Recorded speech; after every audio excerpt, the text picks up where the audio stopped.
ఇప్పుడు పట్టపగల వరకు వేకువ వెలుగు తేజరిల్లినట్లు నీతిమంతుల మార్గము అంతకంతకు ఏమవుతుంది? వర్ధిల్లుతానే ఉంటుంది. నీతిమంతుల మీద ఏముందండి? వెలుగు. ఈ వెలుగు మన జీవితంలో రావాలి అంటే నీతిమంతులుగా మారిపోవాలి. హల్లెలూయ. అంతే కదండి. ఒకప్పుడు అనీతిమంతులుగా బ్రతికాం. పేతురు రాసిన పత్రికలో ఉంది కదా, అనీతిమంతులమైన మన కొరకు మనల్ని దేవుని యొద్దకు తెచ్చుటకు. 1 పేతురు 3:18 చదవండి. 1 పేతురు 3:18 ఏలయనగా మనలను దేవుని యొద్దకు తెచ్చుట కొరకు, చూడండి, అనీతిమంతుల కొరకు నీతిమంతుడైన క్రీస్తు శరీర విషయములో చంపబడి ఆత్మ విషయములో బ్రతికింపబడి పాపముల విషయములో ఒక్కసారే శ్రమ పడ్డాడండి. దేవునికి స్తోత్రం చెప్పండి. అందరూ బిగ్గరగా చెప్పాలి. అమ్మా, మనలను దేవుని యొద్దకు తెచ్చుట కొరకంట. మనం ఎవరు అండి? అనీతిమంతులమైన మన కొరకు నీతిమంతుడైన క్రీస్తు ఈ లోకంలోనికి వచ్చాడు. అమ్మా, మనం నీతిమంతులుగా మారకపోతే, మనము నీతిమంతులుగా జీవించకపోతే ఆయన వెలుగు మనకు రాదు. ఆయన వెలుగు మన మీద ప్రకాశించదు. మనం అంతకంతకు ఏమలం? వర్ధలం.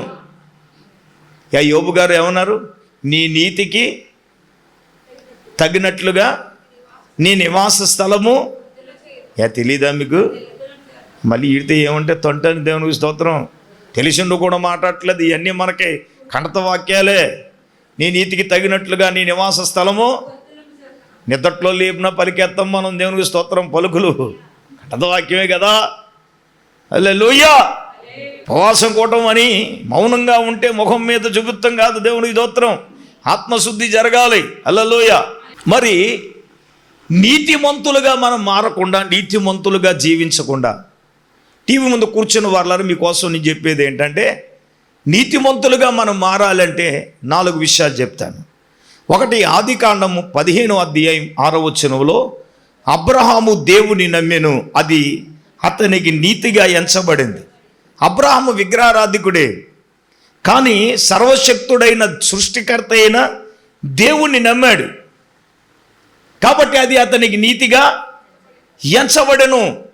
నువ్వు ఎవడవైనా కావచ్చు, కోటీశ్వరుడు కావచ్చు, లక్షాధికారి కావచ్చు, ఉన్నతమైన స్థాయిలో కావచ్చు, నువ్వు నీతిమంతుడుగా ఎలా మారగలవో తెలుసా? సర్వ సృష్టికర్త అయిన దేవుని అబ్రహాము నమ్మాడు కాబట్టి అతడు నీతిమంతుడుగా తీర్చబడ్డాడు, ఎంచబడ్డాడు, మార్చబడ్డాడు. సర్వ సృష్టికర్త అయిన దేవుని నమ్ముకోవాలి మనం ఎవరైనా కానీ. రెండవదిగా, అపోస్తుడైన పౌలు రోమీయులకు రాసిన పత్రిక 5:8-9 లేఖనాల్లో ఏముందో తెలుసా? ఆయన కుమారుడైన ఆయన రక్తము ద్వారా ఇప్పుడు మనము నీతిమంతులుగా తీర్చబడుతున్నాము. హల్లెలూయా. రెండవదిగా, యేసయ్య రక్తమే అనీతిమంతులమైన మనలను నీతిమంతులుగా మార్చేది. నీతిమంతులుగా మనలను మార్చేది ఏంటో తెలుసా అండి? యేసయ్య రక్తమే. యేసయ్య రక్తమే నిన్ను నీతిమంతులుగా మారుస్తుంది. అందుకే ఇందాక మనం చదువుకున్నాం, మనలను దేవుని యొద్దకు తెచ్చడు కొరకు, అనీతిమంతులమైన మన కొరకు నీతిమంతుడైన క్రీస్తు ఏమయ్యాడు? చనిపోయాడుగా, రక్తం కార్చాడుగా. ఆయన కార్చిన రక్తమే ప్రతి మానవులమైన నిన్ను, నన్ను, మనల్ని కడిగివేసి నీతిమంతులుగా మనల్ని ఏం చేస్తుందో తెలుసా? మార్చేస్తుంది. ఏంటో తెలుసా? యేసయ్య రక్తం. ఆమేన్. చెప్పండి, ఎవరండి? యేసయ్య రక్తమే నిన్ను, నన్ను, మనలను నీతిమంతులుగా మార్చేది. మూడవదిగా, ద్వితీయోపదేశకాండం 6:25 ఆయన సన్నిధిని ఈ సమస్తమైన ఆజ్ఞలను మనము అనుసరించి నడుచుకున్నప్పుడు మనకు నీతి కలుగును అని రాయబడింది. మూడవదిగా, దేవుని వాక్యం ఆయన ఆజ్ఞలు, ఆయన కట్టడలు ఎవరైతే అనుసరించి నడుస్తారో, హలో మీరు వినండి, మీరు నీతిమంతులుగా మారాలంటే 1 సర్వసృష్టికర్త దేవుణ్ణి నమ్మాలి. 2 నీతిమంతులుగా మారాలంటే ఆయన రక్తములో కడగబడాలి. 3 నీతిమంతులుగా మారాలంటే ఆయన ఆజ్ఞలను, ఆయన కట్టడలను మనము అనుసరించి నడిచినప్పుడే మనకు ఏం కలుగుతుంది? నీతి కలుగుతుంది. ఆమేన్. వాక్య ప్రకారంగా మనం నడిచినప్పుడు, వాక్య ప్రకారంగా మనం జీవించినప్పుడు, వాక్యములో మనం నడవాలి, వాక్య ప్రకారంగా మనం జీవించాలా, వాక్య ప్రకారంగా మనం ప్రవర్తించాలా. ఎవరైతే ప్రవర్తిస్తారో వారికి నీతి కలుగుతుంది. సోదరుడా, సోదరి, టీవీ ముందు కూర్చున్న నీవే నీతిమంతుడుగా ఎలా మారాలో దేవుడు నీకు నేర్పిస్తుండగా, వింటుండగా, ఈ మాటలు వింటుండగా ఆయన యందు నమ్మిక ఉంచుతావా? ఆయన రక్తముతో నువ్వు కడగబడతావా? ఆయన వాక్య ప్రకారంగా నువ్వు నడుస్తావా? 4వదిగా దేవుని బిడ్డలారా, 1 కొరింథీయులకు రాసిన పత్రిక 6వ అధ్యాయం 11 వచనంలో మనం చూస్తే, మనము ఆయన ఆత్మయందు కడగబడి పవిత్రపరచబడిన వారమై నీతిమంతులుగా తీర్చబడుతున్నాము. అనగా పరిశుద్ధాత్మ ద్వారా మనం ఏం చేయబడాలి? కడగబడాలి. ఆమేన్. కడగబడి పవిత్రపరచబడి నీతిమంతులుగా మనం ఏమవుతున్నాం? తీర్చబడుతున్నామని దైవలేఖనము చెప్తుంది. పరిశుద్ధాత్ముడే మిమ్మల్ని కడుగుతున్నాడు, పవిత్రపరుస్తున్నాడు, పరిశుద్ధపరుస్తున్నాడు, నీతిమంతులుగా తీర్చబడుతున్నాం. నేను అంటాను, నీతిమంతులుగా మనం తీర్చబడితే వెలుగు మన మీద ప్రకాశిస్తుంది. నీతిమంతులుగా మారామా? నీతిమంతులుగా మనం జీవిస్తున్నామా? నీతిమంతులుగా బ్రతకడానికి మనం ఇష్టపడుతున్నామా లేదా అనేది మనం జ్ఞాపకం చేసుకుందాం. ఇప్పుడు ఎన్నైనాయి? 4 అయినాయా? 4. 5వదిగా దేవుని బిడ్డలారా, మనము ఆయనను వెంబడించుట. చూడండి, యోహాను సువార్త 8వ అధ్యాయము 12వ వాక్యాన్ని చదువుదాం. నేను లోకానికి వెలుగును. చూడండి, ఆయనను వెంబడించేవాడు చీకటిలో నడువక, చూడండి, జీవపు వెలుగు కలిగి ఉండెను. ఆమేన్. అమ్మా, 5వదిగా క్రీస్తును వెంబడించేవారు. ఎవరిని వెంబడించాలి? లోకంలో చాలామందిని వెంబడించాం మనం. హలో, మన అభిమాన హీరో ఎవరంటే యేసయ్య. యేసయ్యని ఎలాగ వెంబడించాలో అలాగే వెంబడించాలి. దేవునికి స్తోత్రం. ఆడవడో పెబాస్ కటింగ్ అంటే ఇచ్చి రక్తం ఇచ్చి అడే చేసుకున్నాడు. హల్లెలూయ. ఆడ అభిమాన హీరో కాబట్టి అని వెంబడిస్తున్నాడు. నేనేమంటానంటే, యేసుబాబు మన కొరకు ఏం చేశాడో అది మనం చేయాలా. దేవునికి స్తోత్రం. వెంబడించడం అంటే అది. హల్లెలూయ. అలాగని యేసు సిలువేచాడండి, నేను చెక్క సిలువు మోచేస్తానంటే హల్లెలూయ, మేకులు దిక్కొట్టాలి మరి నీకు. దేవునికి స్తోత్రం. దేవుడి డూప్లికేట్ లాగా పుట్టవులు ఇట్టెత్తి ఇచ్చే రక్తమే కుదరదు. యేసు ప్రభు ఏం చెప్పాడో అది చేయటమే ఆయన వెంబడించడం. అది హల్లెలూయ.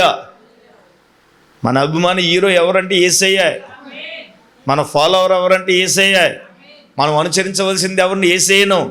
మనం వెంబడించవలసింది ఎవరు? యేసయ్యను. మన అభిమాన హీరో ఎవరంటే యేసయ్యే. ఆయన హీరో, మనం జీరో. ఆమేన్. ఆ హీరో నీలోకి వస్తే నువ్వు హీరో. దేవునికి స్తోత్రం. ఆయన నీలోకి వస్తే నువ్వు జీరో కాదు, నువ్వు హీరోవే. అదే ఆయన నీలో రాకుండా, నువ్వు ఆయనను వెంబడించకుండా, ఆయనను వెంబడించేవాడు చీకటిలో నడవక జీవపు వెలుగు కలిగి ఉంటుందంట. ఆమేన్. నేను మొన్న ఈ మధ్యన ఒక ఇన్సిడెంట్ చెప్పాను మీకు, మళ్ళీ ఒకసారి జ్ఞాపకం చేస్తాను. బాబర్ షాప్లో కటింగ్ చేసుకుంటున్నాను. ఒకడు సీరియస్గా, ఆడికి 30 సంవత్సరాలు ఉంటాయండి, సీరియస్గా వచ్చి కటింగ్ వేసేవాడి మీద కేకలు చేస్తున్నాడు. ఏయ్ తెమ్మనని తెప్పించావా? ఆడు మెల్లగా అంటున్నాడు, సార్ చాలా ఖర్చు అవుతుంది సార్ అని. అంటే ఎంత ఖర్చు అయినా పర్లేదో నువ్వు తెప్పించావు అన్నాడు. అనగానే వెళ్ళిపోయాడు. పాస్ గారు, ఎవడైనా తెల్ల జుట్టుని నల్లగా వేసుకుంటాడు, వీడికి ఏమొచ్చిందండి నల్ల జుట్టుని తెల్ల జుట్టుగా మార్చమంటున్నాడు. దేవునికి స్తోత్రం. అర్థమైందా? హల్లెలూయా. ఇరిగే వచ్చిందంటే నల్ల జుట్టునే గెచ్చమోచన్ గారు ఎచ్చ రక్తం వేచే. హల్లెలూయా. ఏమండే, ఎవడైనా తెల్ల జుట్టు నల్ల జుట్టుగా మార్చండి, ఈడి అయితే సార్ నల్ల జుట్టునే ఎంత ఖర్చైనా పర్లేదు అంటున్నాడండి. మరి ఎవడు మార్చుకున్నాడో తెలియదు. దేవునికి స్తోత్రం. మరి యేసయ్య గురించి మనం ఏం మార్చుకోవాలా? నా పాయింట్ అది. యేసయ్యను వెంబడించడం కోసం మనం ఏం మార్చాలా? యేసయ్యను వెంబడం గురించి మనం ఏం చేయాలా? టోటల్ మన జీవితాన్నే మార్చుకోవాలి. మన పరివర్తననే మార్చుకోవాలి. నేనంటాను ఆయనను వెంబడించాలి. ఆమేన్. యేసయ్యను వెంబడించేవాడు చీకట్లో నడవక ఏ వెలుగు కలిగి ఉంటాడండి? జీవపు వెలుగు కలిగి ఉంటాడు. ఆమేన్. యేసయ్యను మనం వెంబడించాలి. లోకంలో మనం ఎలాగో జీవించేశాం. నేనంటాను ఆ వెలుగు నీలో ప్రకాశించాలి. వెలుగులో నువ్వు ఉండాలి అంటే మనం వెంబడించవలసిన లోకాన్ని కాదు నాన్న, యేసయ్యను వెంబడించాలా. లోకాశలను వెంబడించడం కాదు, లోక అలవాటులను వెంబడించడం కాదు. నలుగురు నేను వెళ్తున్నాను, ఆ దారిలో నేను వెళ్తాను అనడం అది కరెక్ట్ కాదు. యేసయ్య ఏం చెప్పాడో దానిని వెంబడించి మనం చేయాలి. అర్థమవుతుందా? వెంబడించవలసింది ఎవరునంటే యేసయ్యను వెంబడించాలి. యేసయ్య చేసే కార్యాలను వెంబడించాలి. యేసయ్య ఎలా అనుకుంటున్నాడో అలాగ మనం చేయాలి. యేసయ్య చెప్పినట్లు మనం చేయాలా. యేసయ్య చెప్పినట్లు మనం నడవాలి. అలా నడిచిన వాడు చీకటిలో నడవక జీవపు వెలుగు కలిగి ఉంటాడు. ఆమేన్. ఇప్పుడు మనం వెంబడించవలసింది ఎవరున్నానంటే యేసయ్యని వెంబడించాలి.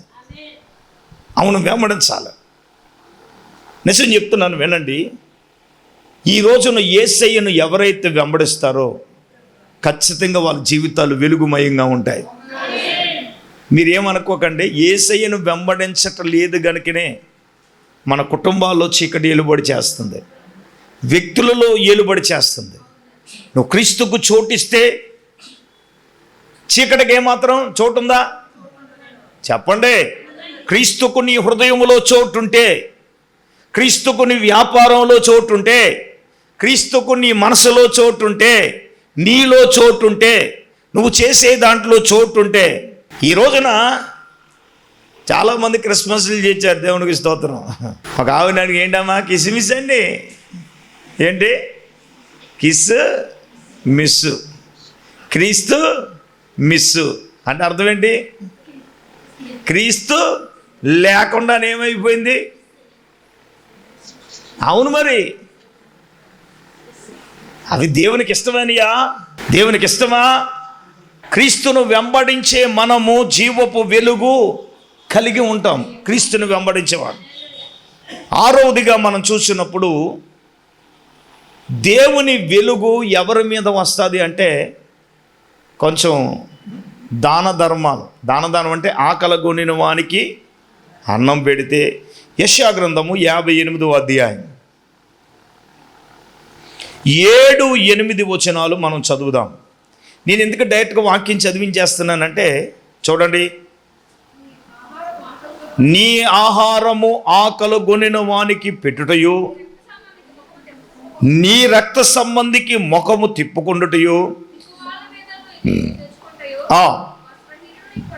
వస్త్రహీనుడు నీకు కనబడినప్పుడు వానికి వస్త్రములు ఇచ్చుటయు, నీవు అలాగు నీవు చేసిన ఎడల నీ వెలుగు వేకు చొక్కవలే ఉదయించెను, స్వస్థత నీకు శీఘ్రంగా లభించును, నీ నీతి నీ ముందర నడుచును, యెహోవా మహిమ నీ సైన్యపు వెనుకడ భాగన కావలి ఉండును. దేవునికి స్తోత్రం చెప్పండి. ఆరవదిగా మనం ఏం చేయాలి అంటే దాన ధర్మాలు చేయాలి. ఏం చేయాలి? దాన ధర్మం అంటే అర్థం ఏమిటి చెప్పండిరా? ఆకలిగొనిన వానికి ఆహారం పెట్టుట, వస్త్రం లేని వానికి వస్త్రం ఇవ్వట. పోలే ఎవరికైనా క్రిస్మస్ పేరు చెప్పాను, ఎవరినైనా పిలిచి భోజనం పెట్టావా? పోనీ లేదా ఎవరికైనా వస్త్రాలు ఇచ్చామో మనం? నేను చెప్పగలను, 38 మందికి ఇచ్చాను మొత్తం టోటల్. దేవునికి స్తోత్రం. ఎంతమందికి చెప్పండి రా? దేవునికి స్తోత్రం. ఏమీ లేకుండా 38 మందికి ఇచ్చాను. దేవునికి స్తోత్రం. మనం ఎప్పుడు ఇచ్చే బ్యాచ్ లేకుంటే దేవుని దగ్గర నుంచి తీసుకునే బ్యాచ్లో మనం ఉంటాం. దేవునికి స్తోత్రం. ఎంచేపు తీసుకోవాలని కాదు, మనం ఇవ్వాలని ప్రయత్నం చేయాలి. ఇప్పుడు అదే అంటున్నాడు. ఏమన్నాడు? ఆకలి కొన్నోడికి అన్నం పెట్టు, ఏమా వస్త్రహీనుడికి ఇమ్మంటున్నాడు కదా. ఇక్కడ ఉపవాసం గురించి చెప్పాడండి. ఏంటి? దేవుడికి ఇష్టమైన ఉపవాసం. నువ్వు అలాగ చేసిన ఎడల, 8వ చదవమ్మా. వస్త్రహీనుడు నీకు కనబడిన ఎడల నువ్వు వానికి వస్త్రం ఇచ్చేటే, ఇదే కదా నాకు ఇష్టమైన ఉపవాసము. అలాగ నువ్వు చేసిన ఎడల నీ వెలుగు వేకువ చుక్కవాలి. ఆమేన్. నేను అన్నాను, నేను ఇలా రాసుకున్నాను, ఎవడైతే ఇలాగ చేస్తాడో, ఉపకారము ధర్మము చేయటం మర్చిపోకండి, ఇటు యాగము దేవునికి ఇష్టమై ఉన్నది అన్నది కదా. వెలుగు రావాలంటే ఏం చేయాలా? ఆకలి కొన్నోడికి ఏం పెట్టాలా? అన్నం పెట్టాలి. వస్త్రహీనుడు ఎవరైనా ఉంటే మనం ఏం ఇవ్వాలండి? చెప్పండి మరి. ఇంకెంచేపు నువ్వు క్రిస్మస్ కొనుక్కోలేదా, 31st కొనుక్కోలేదా, నీ ఇయర్ కొనుక్కోలేదా? ఎంచేపు ఈ దందాపనే కానీ. మరి అలాగంటే నాకు 31స్ట్కి లేదు, క్రిస్మస్కి లేదు, ఏం లేదు, అన్నింటికి ఒకటి చేస్తా. దేవునికి స్తోత్రం. దానిపైన కవరింగ్ కోటు. దేవునికి స్తోత్రం. నేను అంటాను, దేవుడు కోరుకునేది ఏదేంటి? అదే కదా. సర్వలోకమున జనులందరినీ మత్తయి సువార్త 25 ఒక గుంపుగా పోజేశాడు. 2 పార్టీల కింద విడిచేశాడు సార్. కుడి పక్కన ఉన్న వాటిని అన్నింటినీ గొర్రెలు అన్నాడు. చెప్పాలి. ఎడం పక్కన ఉన్న వాటిలన్నింటినీ మేకలు అన్నాడు. కుడివైపు ఉన్న గొర్రెల్ని ఏమన్నాడంటే, నా తండ్రి చేత ఆశీర్వదించబడిన వాళ్ళ లోకము పుట్టిన మొదలుకొని మీ కొరకు సిద్ధపరచబడిన రాజ్యం మీరు స్వతంత్రించుకున్నాడు. ఇక్కడి వరకు ఓకే, బాగానే ఉంది. వీళ్ళతో ఏమన్నాడు తెలుసా? మని ఆకలి ఉంటే మీరు నాకు అన్నం పెట్టారు, దాహం ఉంటే మీరు నాకు నీళ్ళు ఇచ్చారు, నేను వస్త్రహీనుడిగా ఉంటే నాకు వస్త్రం ఇచ్చారు, రోగుగా ఉంటే నన్ను పరామర్శించారు, చెరలో ఉంటే నన్ను చేరదీశాడని ఇన్ని విషయాలు యేసయ్య వాళ్ళకి చెప్తా ఉంటే వాళ్ళు ఆశ్చర్యపోతున్నారు. వాళ్ళు ఆశ్చర్యపోయి అన్నారు, ప్రభువా నువ్వు ఎప్పుడు ఆకలి కొన్నావు, నీవు ఎప్పుడు వస్త్రహీనుడుగా ఉన్నావు? వాళ్ళు ఆశ్చర్యపోయారు. మేము ఎప్పుడు వస్త్రహీనుడుగా ఉన్నావు, నువ్వు ఎప్పుడు ఆకలి కొన్నావు అని వాళ్ళు అడుగుతున్నారు. ఎవరినండి? యేసయ్యనండి.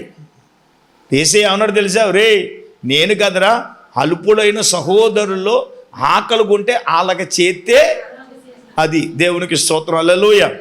ఎవడైతే ఆకలి కొనిన వాడున్నాడో వాడికి పెడితే, ఎవడైతే వస్త్రహీనుగా ఉన్నాడో వాడికి వస్త్రం ఇస్తే, మీరు వాళ్ళకి చేస్తే నాకు చేసినట్లని ప్రభు అన్నాడు. దేవునికి స్తోత్రం చెప్పండి. హల్లెలూయా. అవునండి, మనం చెయ్యాలి. నేను అంటాను, ఇలా చూడండి, ఇచ్చేసి ఎప్పుడో కూడా ఇచ్చేటట్టుగానే ఉంటుంది.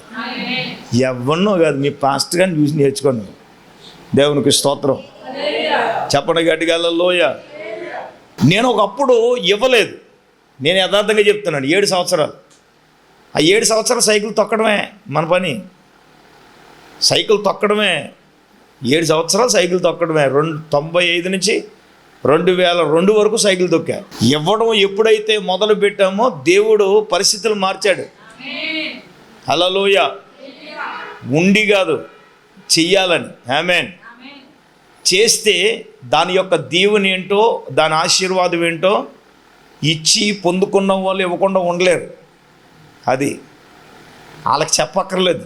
ఇక్కడ చాలామంది ఉన్నారు చేసేవాళ్ళు, వాళ్ళ పేరు మన పేర్లు ఇక్కడేం పలకక్కర్లేదు. దేవునికి స్తోత్రం.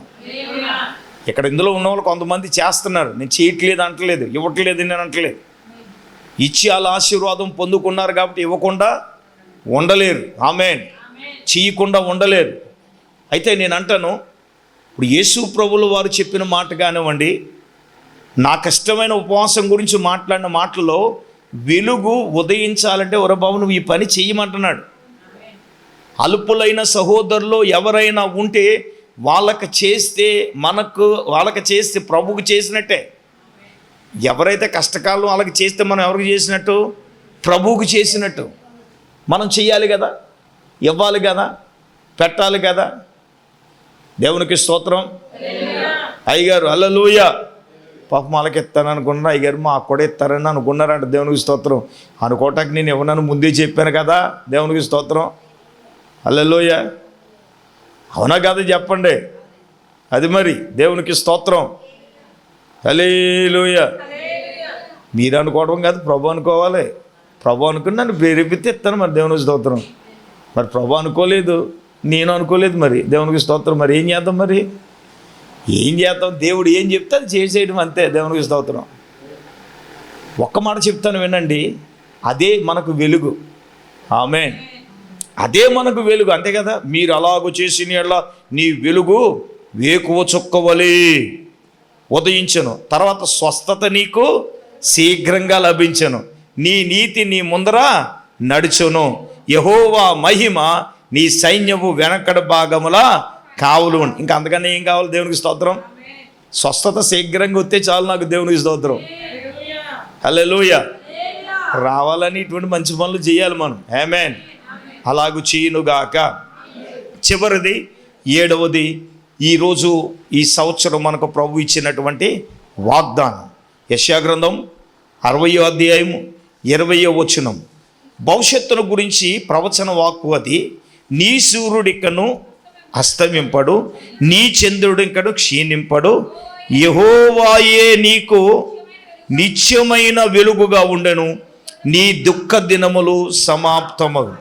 ఇది సంఘానికి భవిష్యత్ కాలంలో రాకడలో జరగబోయే దానికి ఇది. అక్కడ సూర్యుడు ఉండడు, ఇంకా చంద్రుడు ఉండడు. ఇప్పుడు మన ఈ లోకంలో అయితే చంద్రుడు వెలుగు ఉన్నదే, సూర్యుడు వెలుగు ఉంది. అక్కడ ఏముండడు? సూర్యుడు ఉండడు, చంద్రుడు ఉండడు. అక్కడేంటి? సంఘానికి, నూతన వధువు సంఘం, ఎత్తబడే సంఘానికి దేవుడే నిత్యమైన వెలుగుగా ఉండి వారిని ఏం చేస్తాడు? దేవుడే నడిపిస్తాడు. భవిష్యత్ కాలములో సంఘానికి దేవుడే నిత్యమైన వెలుగుగా ఉండి మమ్మల్ని మన కుటుంబాలను పరిశుద్ధాత్మ దేవుడే నడిపించునుగాక. నా దేవుడు అలా నడిపిస్తాడు. ఆమేన్. నీ దుఃఖ దినములు ఏమవును? సమాప్తములవును. దేవుడు మాట్లాడాడు.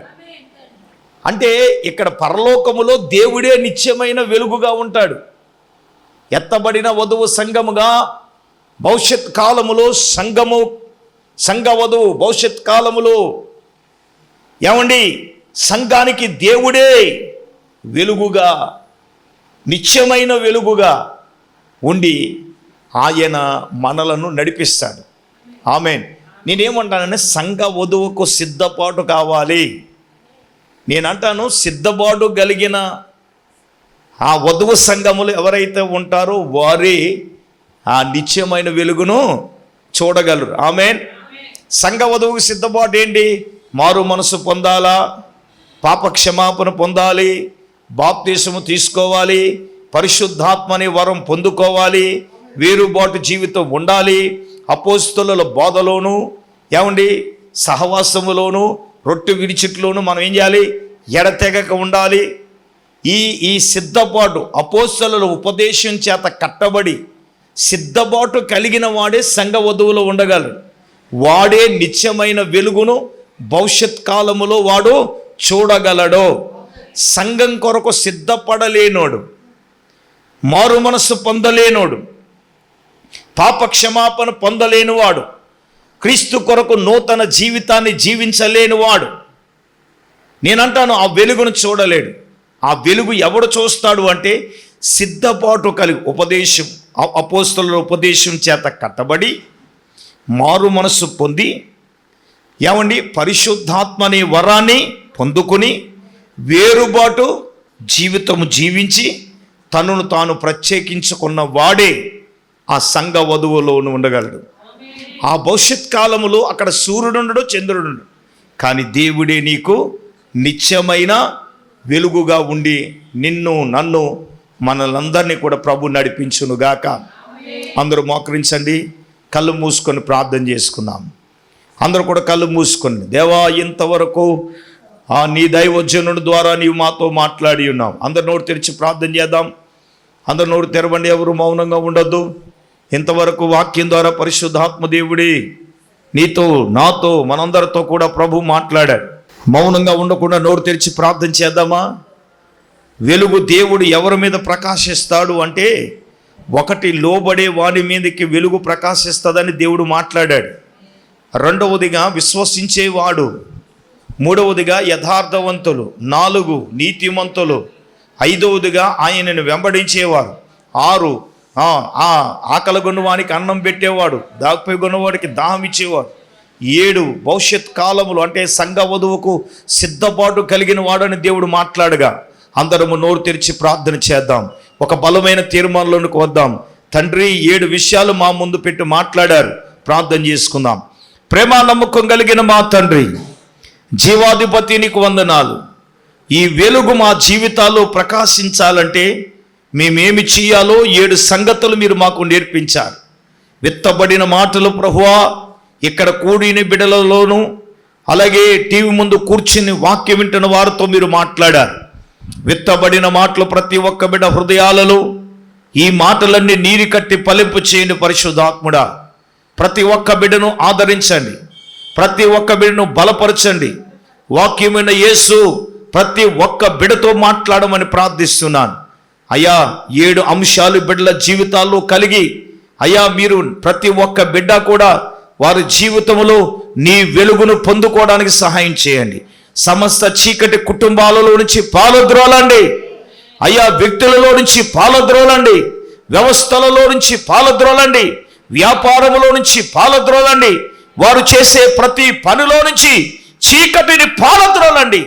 నీ వెలుగే వారి కుటుంబాల మీదకి వచ్చునుగాక, నీ వెలుగే ఆ బిడ్డల మీదకి వచ్చునుగాక, ఆ వెలుగే వారు చేయుచున్న పనుల మీద వచ్చునుగాక. ఆ విధంగా పరిశుద్ధాత్ముడా మీ ఆధీనములో బిడ్డలందరినీ నడిపించి మీరు ఈ కార్యం జరిగించి నడిపించమని మా నాథుడైన యేసునామము పేరట అడిగి వేడుకొనుచున్నాము తండ్రి, ఆమేన్. మన పరమ తండ్రి అయిన దేవుని ప్రేమ, రక్షకుడైన యేసుక్రీస్తు ప్రభుల వారి యొక్క దివ్యమైన కృప, పరిశుద్ధాత్మ దేవుని యొక్క అన్యోన్య సహవాసం ప్రభు బిడ్లారా ఇక్కడ కూడిన నెలరకు వాక్యమైన బిడ్డలకు ప్రభుత్వపరంతలప్పుడు సదాకాలము తోడైననుగాక. ఆమేన్, ఆమేన్, ఆమేన్, ఆమేన్.